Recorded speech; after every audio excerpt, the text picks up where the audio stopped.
যোনে ভাল কাম কৰি আছে তেওঁলোকে চিন্তা কৰিবৰ প্ৰয়োজন নাই। আগতেও মই কৈছোঁ, চাওক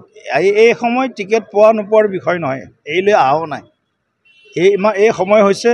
আমি কাম কৰাৰ সময় আৰু অধিক কাম কৰাৰ সময়। এই সময় হৈছে একত্ৰিত হৈ আমি সমাজৰ লগত আমি তেওঁলোকৰ যি সমস্যা আছে সেইবিলাকক বুটলি আনি সেই সমস্যাবিলাকক আমি কেনেকৈ সমাধানৰ দিশত লৈ যাব পাৰোঁ সেইবিলাক কৰা সময়। এতিয়া বিজেপিয়ে যাক টিকট দিয়ে তেওঁকে জিকোৱাৰ পৰিকল্পনা আমাৰ, আৰু আমাৰ বুথৰ শক্তি সংগঠনৰ শক্তি সেইটোৱে। দলে যাক টিকট দিব দলৰ কাৰ্যকৰ্তাই পদুম ফুল যি আমাৰ প্ৰতীক থাকিব সেই প্ৰতীকক আমি আমাৰ কাৰ্যকৰ্তাসকলে জিকাই লৈ যোৱাৰ কাৰণে সৰ্বোচ্চ যে কষ্ট ত্যাগ স্বীকাৰ কৰিব, আৰু আমাৰ নেতৃত্বত বিজেপিৰ নেতৃত্বত NDAৰ চৰকাৰ অসমত পুনঃ প্ৰতিষ্ঠা কৰিব। ২৬ৰ যি প্ৰস্তুতি, এই প্ৰস্তুতি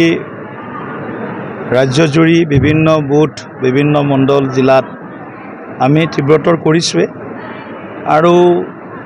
সাংগঠনিকভাৱে আমাৰ যি বুথৰ শক্তি আৰু জনতাৰ লগত ভোটদাতা ৰাইজৰ লগত আমাৰ যি সম্পৰ্ক, লগতে কেন্দ্ৰ ৰাজ্য চৰকাৰৰ বিভিন্ন জনকল্যাণমুখী যি আঁচনি, এই আঁচনিৰ লাভ যাতে আৰু অধিক আমি ৰাইজক দিব পাৰোঁ, আৰু এই আঁচনিৰ পৰা যাতে অধিকাধিক ৰাইজ উপকৃত হয়, সেই গোটেই কথাবিলাক আমি বিস্তৃতভাৱে আমাৰ প্ৰতিখন সভাত আলোচনা কৰিছোঁ। আৰু আমি সকলোৱে সংকল্প লৈছোঁৱে যে আমি ২৬ত আমি ভাৰতীয় জনতা পাৰ্টীৰ নেতৃত্বত বিধানসভা নিৰ্বাচনত আমি ৰাইজৰ আশীৰ্বাদ বিচৰাৰ লগতে ৰাইজৰ সমৰ্থন সহযোগিতাত আমি পুনৰবাৰ আমি চৰকাৰ প্ৰচণ্ড বহুমতেৰে আমি গঠন কৰিবৰ কাৰণে সক্ষম হ'ম। আৰু এই ক্ষেত্ৰত আমি যিখিনি কাম কৰিছোঁ বিগত প্ৰায় 10 বছৰ বুলি ক'লেও ভুল নহ'ব দিয়ক, 9.5 বছৰ হ'ল ৰাজ্য চৰকাৰৰ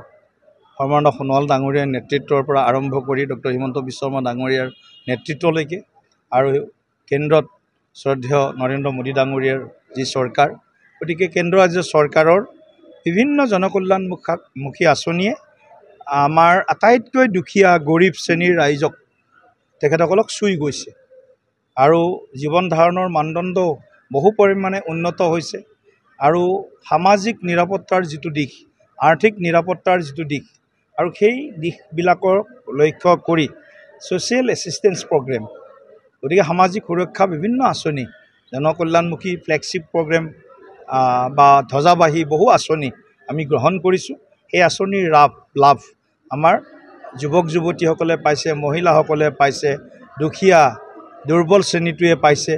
আমাৰ দিব্যাংগসকলে পাইছে, কৃষকসকলে পাইছে, বিভিন্ন স্তৰৰ দুৰ্বল শ্ৰেণীৰ লোকসকলে পাইছে। আৰু সেইকাৰণে আমি আমাৰ এই যি ২৬ৰ যি আমাৰ ৰণনীতি হ'ব, আকৌ আমি উন্নয়নৰ ৰাজনীতিৰে আমি অসমত আমাৰ ধাৰাটোক যাতে আৰু অধিক শক্তিশালী কৰিব পাৰোঁ, আৰু এই উন্নয়নৰ ৰাজনীতিৰে আমি আই অসমী মা ভাৰতীক যাতে আমি সেৱা কৰিব পাৰোঁ, সেইটোৱে আমাৰ কাৰ্যকৰ্তাসকলৰ